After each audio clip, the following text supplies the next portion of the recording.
Lecture को हम start करेंगे कोसेट्स की डेफिनेशन, एग्जांपल्स और रिजल्ट्स के साथ।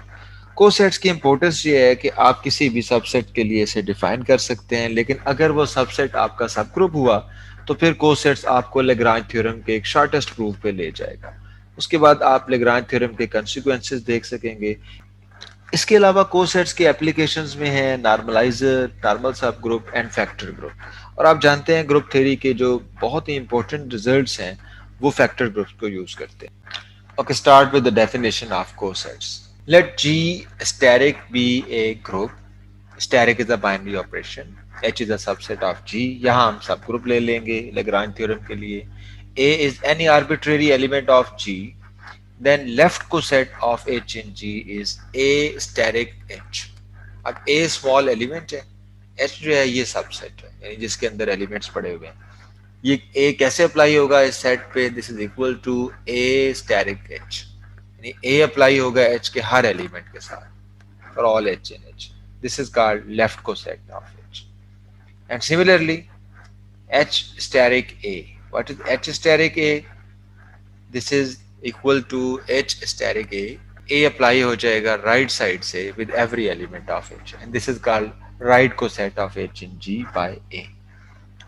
अच्छा, इन पर्टिकुलर अगर आपका बाइनरी ऑपरेशन मल्टीप्लीकेशन हुआ, if static is the multiplication operator, then फिर आप इसे a into h लिख सकते हैं, and this is equal to a multiply h for every h in h.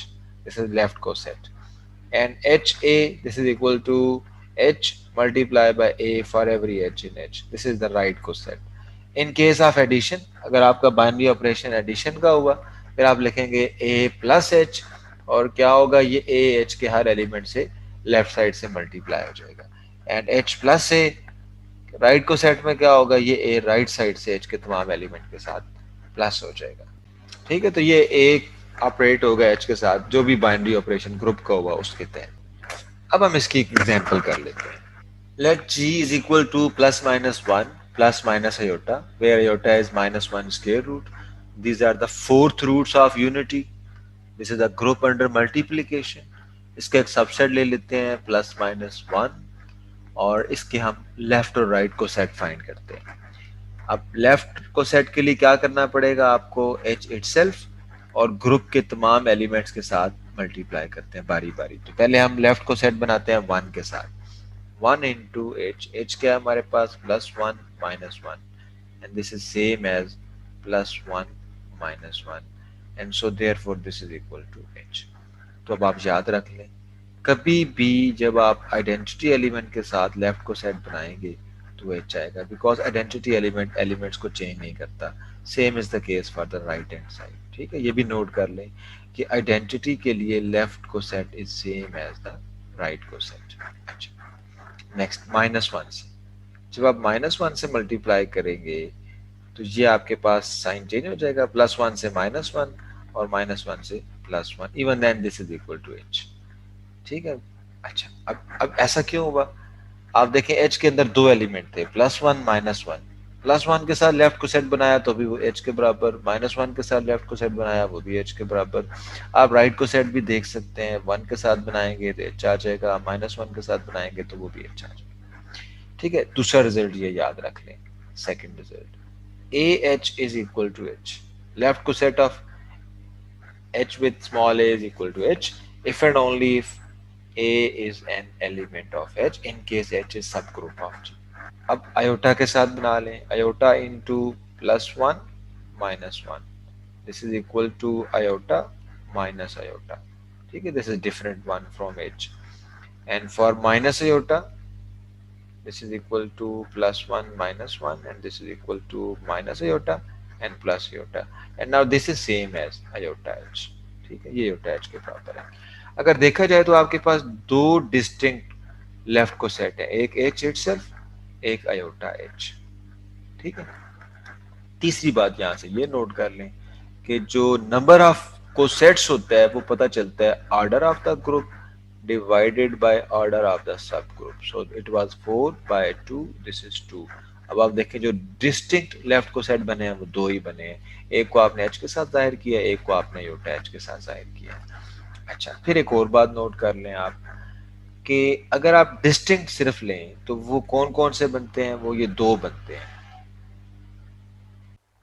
Next आप ये ऑब्जर्व कर सकते हैं कि ये जो डिस्टिंक्ट बने हैं हमारे पास दो लेफ्ट को सेट 1 - 1 आयोटा माइनस आयोटा, ठीक है, ये डिसजॉइंट भी है, इनमें कोई एलिमेंट कॉमन नहीं है, ठीक है, यानी तो कोई से दो जब आप डिस्टिंक्ट लेफ्ट को सेट ले रहे हैं तो वो डिसजॉइंट भी हैं, कोई एलिमेंट कॉमन नहीं उसके अंदर होता। अच्छा, और अगर आप उनका यूनियन लें तो वो पूरे ग्रुप के बराबर होता है। इसका मतलब है कि जो डिस्टिंक्ट लेफ्ट या राइट को सेट्स होंगे वो हमेशा उन एक ग्रुप की पार्टीशन डिफाइन करेंगे, ठीक है। अच्छा, इसके अलावा आप ये भी देख लेंगे कि जितने लेफ्ट को सेट बनेंगे उतने ही राइट को सेट बनेंगे। मिसाल के तौर पे h1 is h because 1 is identity element, h-1 is again h because -1 is an element of h। तो h के अपने एलिमेंट के साथ तो h आएगा। h को जब i के साथ मल्टीप्लाई करेंगे, this is 1 - 1 iota, this is equal to iota minus iota, और जब माइनस आयोटा से मल्टीप्लाई करेंगे this is minus iota plus iota, again से एच आई, ठीक है। तो आपके पास राइट को सेट भी दो बनेंगे, एच एंड एच आई, ये दो आपके पास राइट को सेट बनेंगे एंड सेम प्रॉपर्टीज आप देख लेंगे। Number of right coset again to the distinct right को सेट्स आर डिसजॉइंट, ये डिसजॉइंट है, their union is equal to the whole group and the number of left coset is same as the number of right cosets, ठीक है। with these basic properties of cosets अब हम कुछ और examples की तरफ चलते हैं।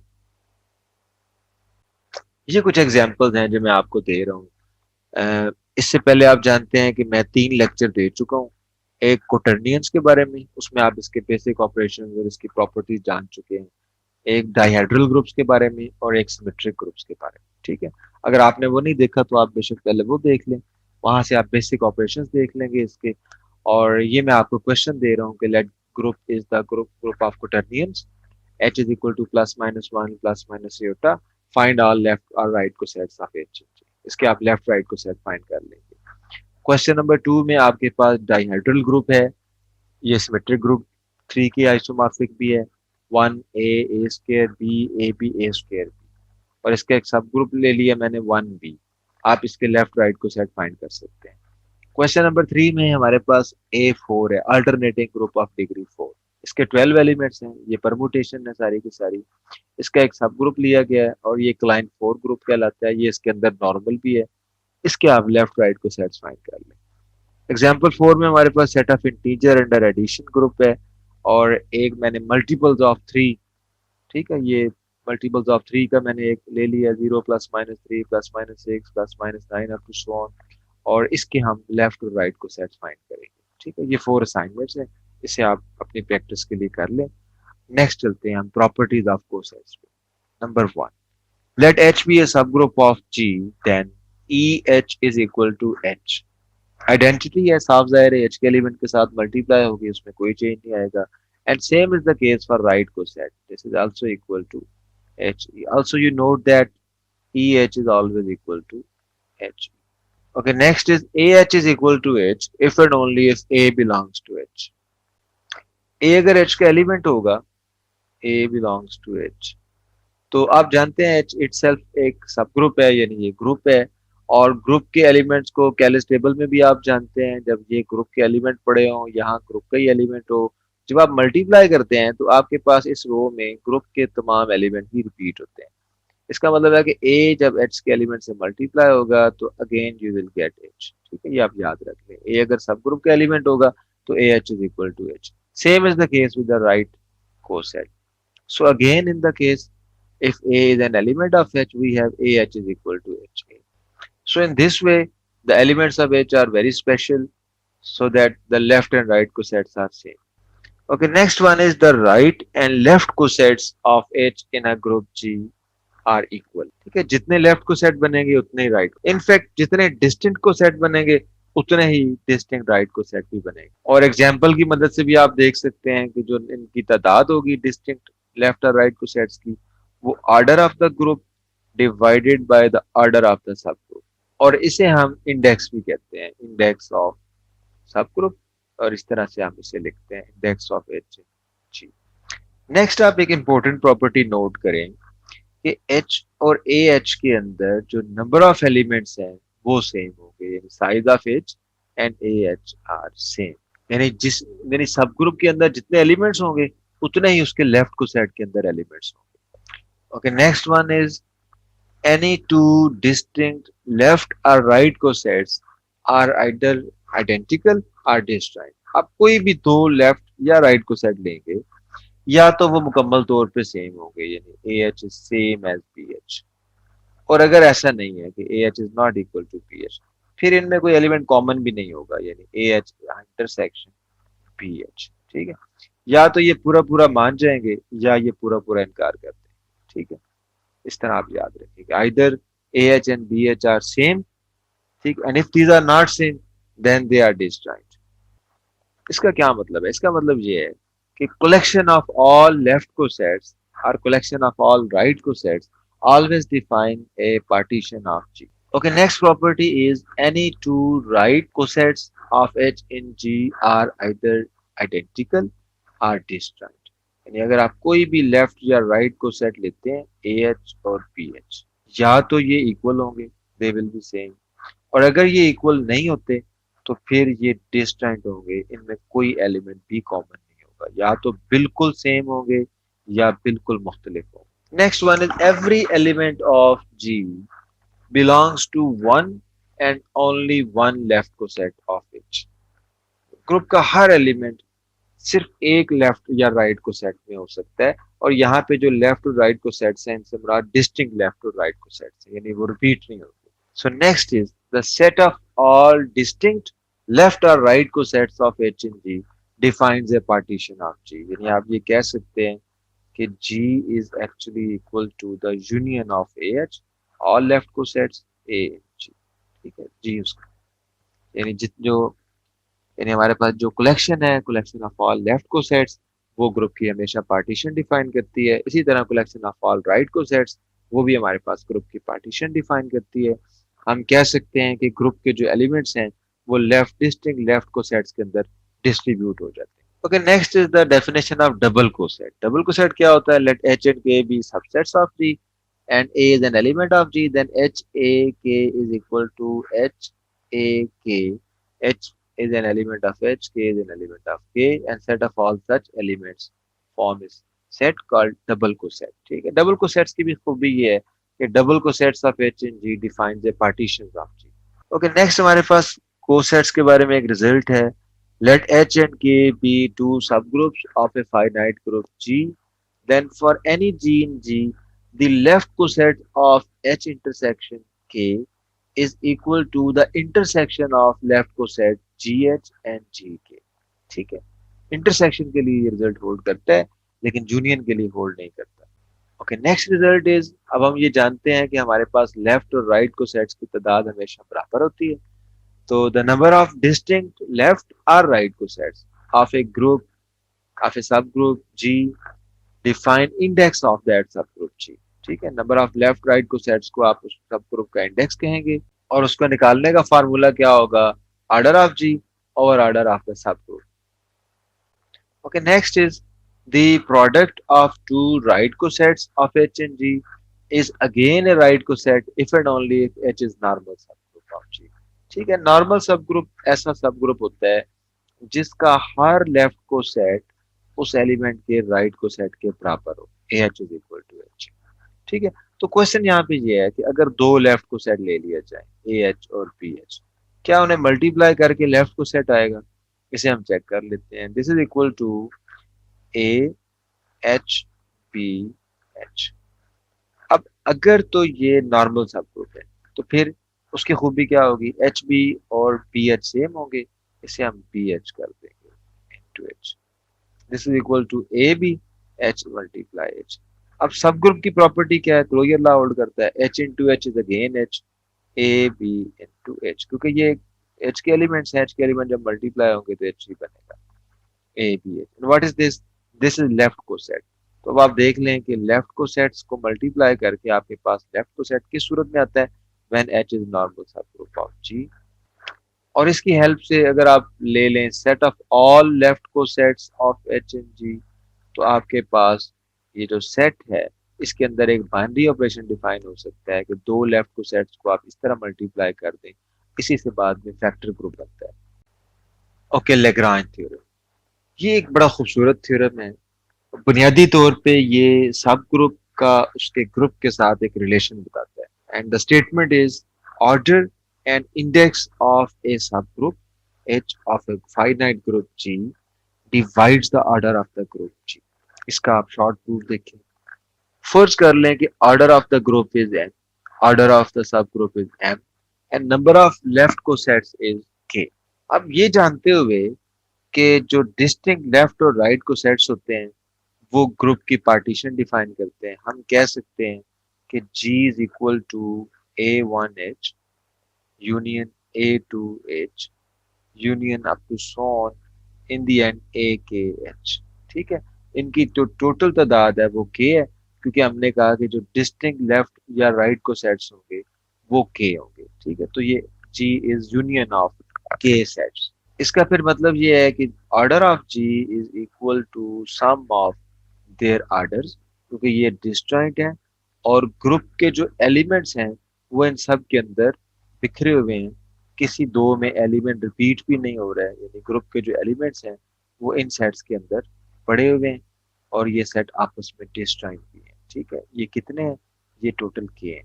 अच्छा, अब देखें एच के अंदर कितने एलिमेंट हैं, एच के अंदर एम एलिमेंट है, तो हमने कहा था कि जितने एलिमेंट एच के अंदर होंगे उतने ही उसके लेफ्ट को सेट में होंगे, क्योंकि लेफ्ट को सेट लेने से उसके नंबर ऑफ एलिमेंट में फर्क नहीं पड़ेगा।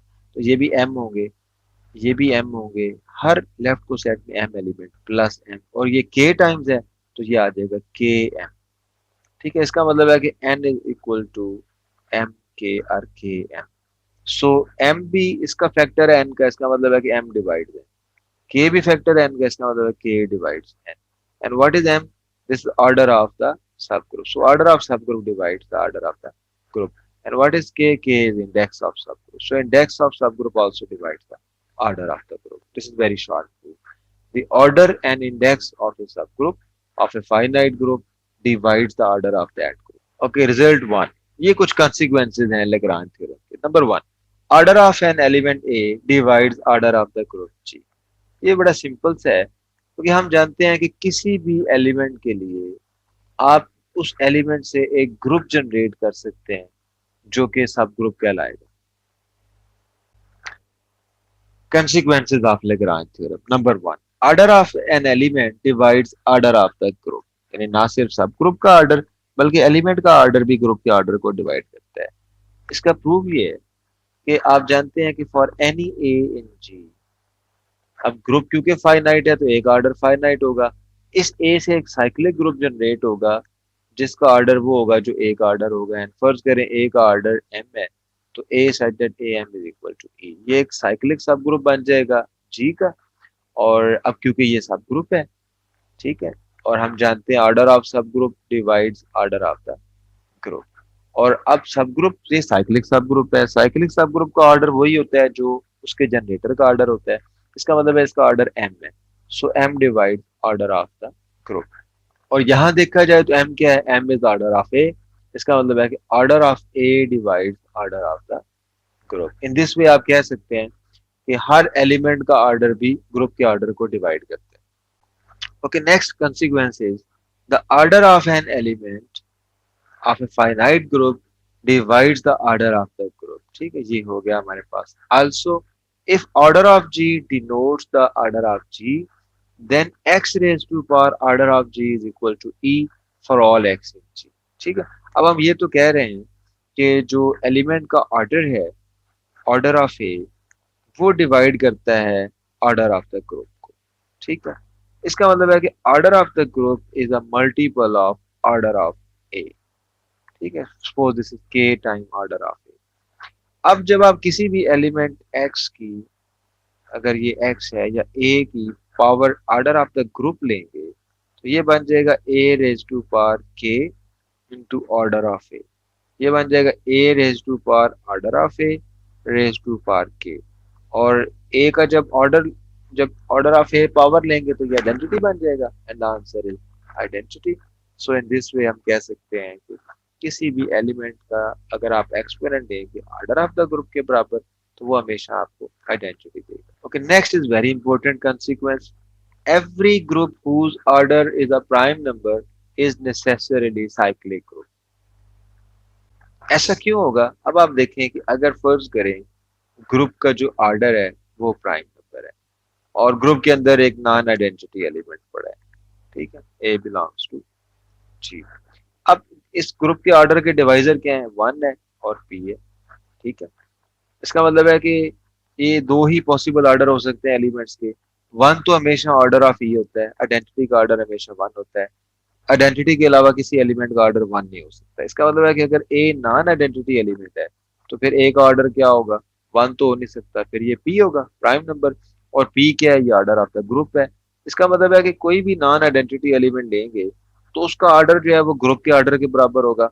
और अगर उसका ऑर्डर ग्रुप के ऑर्डर के बराबर होगा, इसका मतलब क्या है? इसका मतलब है कि वो साइक्लिक ग्रुप है, क्योंकि फाइनाइट ग्रुप साइक्लिक कब होता है? जब उसके अंदर एक ऐसा एलिमेंट आ जाए जिसका ऑर्डर ग्रुप के ऑर्डर के बराबर है, ठीक है। लिहाजा ये हमारे पास साइक्लिक ग्रुप बन जाएगा। So so every group whose order is a prime number is necessarily cyclic group. Next result is let a be any integer, p is a prime number, then a raised to power p is congruent to a mod p। इसे आप ऐसे भी लिख सकते हैं, अगर a inverse से multiply किया जाए a power p minus one, this is congruent to one mod p।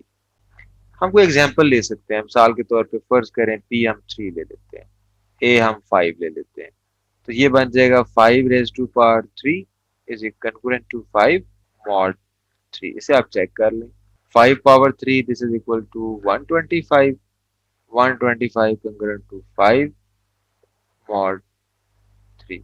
जब आप मॉड थ्री अप्लाई करेंगे तो ये आपके पास मॉड थ्री का क्या मतलब है? आप इसको डिवाइड करेंगे थ्री पे और रिमाइंडर आप देखेंगे क्या आता है, थ्री वन जार three, remainder is two, this is to.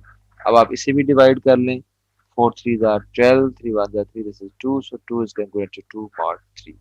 तो ये बेसिकली किसी भी प्राइम नंबर के लिए आप जानते हैं कि p माइनस वन एक्चुअली उसका फाई ऑफ p होता है, आइलर नंबर होता है किसी भी प्राइम नंबर के लिए, phi p is equal to p minus one. लेकिन अगर नंबर प्राइम ना हो तो फिर जरूरी नहीं है कि वो p माइनस वन हो, इसे हम जनरलाइज कर सकते हैं। तो जनरलाइज फॉर्म में क्या बन जाएगा? ये हमारे पास रिजल्ट बन जाएगा, let n be a natural number, phi n denotes the number of integer less than n and prime to n, then for any integer a prime to n we have a raised to power phi n is congruent to a mod n। ठीक है, what is phi n? मैं आपको समझा देता हूँ। फर्ज करें n आपके पास है सिक्स, फाई n क्या होगा? फाई n आइलर नंबर कहलाता है। Phi n is actually the integer, positive integer k which is less than n and k and gcd is 1, इनके अंदर कोई फैक्टर कॉमन ना हो। अब n अगर आपके पास 6 है, what is 5 6?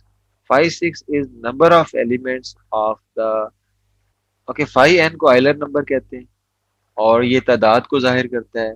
It is the number of integers which are less than n and relatively prime to n, यानी कोई उनमें चीज कॉमन ना हो। मिसाल के तौर पे n अगर आप 6 ले लेते हैं तो कौन कौन से नंबर हैं जो 6 से लेस हैं और उनका कोई कॉमन डिवाइजर नहीं है? वन है, वन सिक्स, इसका common divisor one, two six, इसका कॉमन डिवाइजर टू, इसका मतलब है कि आप टू नहीं ले सकते। थ्री सिक्स, इसका कॉमन डिवाइजर थ्री है, आप थ्री नहीं ले सकते। फोर सिक्स में कॉमन डिवाइजर टू है, फाइव सिक्स में जीसीडी वन है, ठीक है। अब आप जहां पे आपका कॉमन डिवाइजर वन आएगा आप वो नंबर ले लेंगे, वन एंड फाइव, ठीक है। इसका मतलब है कि फाइव ऑफ सिक्स अगर लें, क्योंकि दो नंबर हैं जो सिक्स के साथ रिलेटिवली प्राइम है, सो आंसर इज टू, ठीक है। अब आप जरा इस पे आ जाए कि फॉर एनी इंटीजर ए, मिसाल के तौर पे ए आप फाइव ले लें, ठीक है, ए प्राइम टू एन, एन आप यहाँ पे सिक्स ले लें, फाइव और सिक्स आपस में प्राइम है, ये बन जाएगा five raise to power five of six is congruent to one mod mod six. इसे हम चेक करना चाहते हैं कि ये कंकरेंट है कि नहीं, ठीक है। तो five raise to power five six क्या बना था? Five six is two, five raise to power two, this is equal to 25। अब 25 को जब आप 6 से डिवाइड करेंगे, 6 4 the 24, the remainder is 1, then this is congruent to 1 mod 6। जब मॉड 6 अप्लाई किया तो ये 1 में कन्वर्ट हो गया. So this is and the next two results are the let G be a non-cyclic group of order p square, where p is a prime number. Then for each a non-identity element in G satisfies the equation a raised to power p is equal to. अब आप देखें अगर group का order जो है वो prime का square है पी स्क्वायर. ठीक है, तो पी स्क्वायर के डिवाइजर क्या हो सकते हैं? 1 पी और पी स्क्वायर, क्योंकि पी प्राइम है, ये तीन डिवाइजर है. अब इसके ग्रुप के आप एलिमेंट्स लें. अगर तो एलिमेंट है आइडेंटिटी, तो आइडेंटिटी का ऑर्डर तो होता है 1 और किसी का ऑर्डर 1 नहीं हो सकता. कोई भी नॉन आइडेंटिटी एलिमेंट अगर आप लेते हैं तो अब उसके दो ऑर्डर हैं. या तो उसका जो ऑर्डर है ऑर्डर ऑफ ए वो पी स्क्वायर के बराबर है, और अगर पी स्क्वायर के बराबर है तो इसका मतलब है कि फिर उसका ऑर्डर ग्रुप के ऑर्डर के बराबर है, और अगर वो ग्रुप के ऑर्डर के बराबर है तो वो ग्रुप साइक्लिक हो जाएगा. तो एक केस तो ये है. इसका मतलब है कि पी स्क्वायर ऑर्डर का ग्रुप साइक्लिक कब होगा? जब उसके अंदर एक एलिमेंट होगा जिसका ऑर्डर पी स्क्वायर होगा. अब यहाँ पे कंडीशन ये है कि जी नॉन साइक्लिक है. नॉन साइक्लिक है इसका क्या मतलब है? नॉन साइक्लिक का मतलब ये है कि अब अगर आप ए कोई नॉन आइडेंटिटी एलिमेंट लेते हैं, 1 तो उसका ऑर्डर हो नहीं सकता क्योंकि 1 हमेशा आइडेंटिटी का ऑर्डर है. अब पी स्क्वायर भी इसका ऑर्डर नहीं हो सकता क्योंकि पी स्क्वायर जो है अगर इसका ऑर्डर होगा तो ये ऑर्डर आपका ग्रुप के बराबर बन जाएगा, ग्रुप साइक्लिक हो जाएगा. हमें दिया हुआ ग्रुप नॉन साइक्लिक है. इसका मतलब क्या है? इसका मतलब ये है कि हर नॉन आइडेंटिटी एलिमेंट का ऑर्डर फिर क्या होगा? उसका ऑर्डर पी होगा. So for every non identity element order of A is P and a raised to power p, then this is equal to the identity. So this is the result. Let G be a non-cyclic group of order p square, where p is a prime number.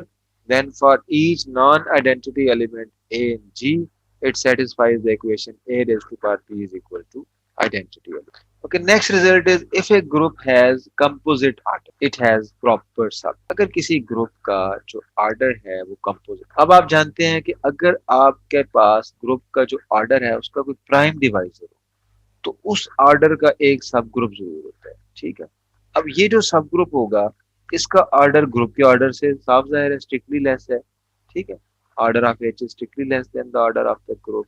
तो इसका क्या मतलब होगा? इसका मतलब होगा कि ये जो एच है ये प्रॉपर सब ग्रुप होगा जी का. लिहाजा अगर किसी ग्रुप का ऑर्डर कंपोजिट नंबर हो तो उसका प्रॉपर सब ग्रुप जरूर एग्जिस्ट करता है. Okay, and if a non trivial finite group G has only the trivial सब ग्रुप्स.